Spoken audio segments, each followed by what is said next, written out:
Oh, I really like this one. This was a proper fantasy set against a Norse mythological background with Vikings and everything, and I lapped this shit up. I mean, I loved the TV show Vikings. Shout out to Aussie Travis Fimmel as Ragnar. So for me, this was like, eat it up. So this story follows our FMC Freya, who has been goddess blessed by Hlin.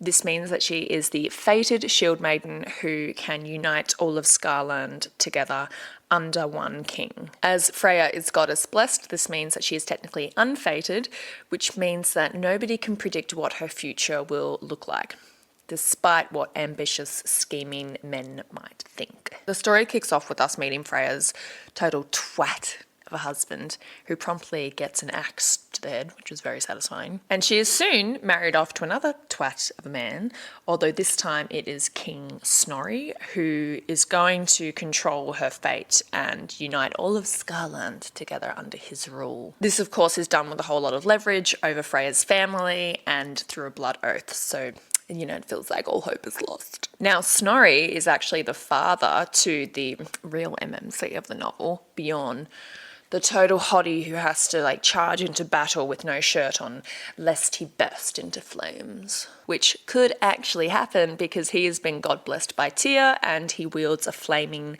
axe everywhere that he goes. Snorri insists that Freya is the answer to all of his problems. So he and his first wife, Ylva, set her on a path that is wrought with battles from a neighbouring Jarl that would rather see her dead than ever be ruled under the thumb of one king. Now, I would say that this novel is a low fantasy novel or a historical fantasy novel in that there are supernatural and mystical elements to what is arguably something that's set in, our world as we know it. However, the timeline is more around the 11th century, as we do have historical figures like King Harold making an appearance, which gives the world building of this novel several dashes of historical accuracy, which I love.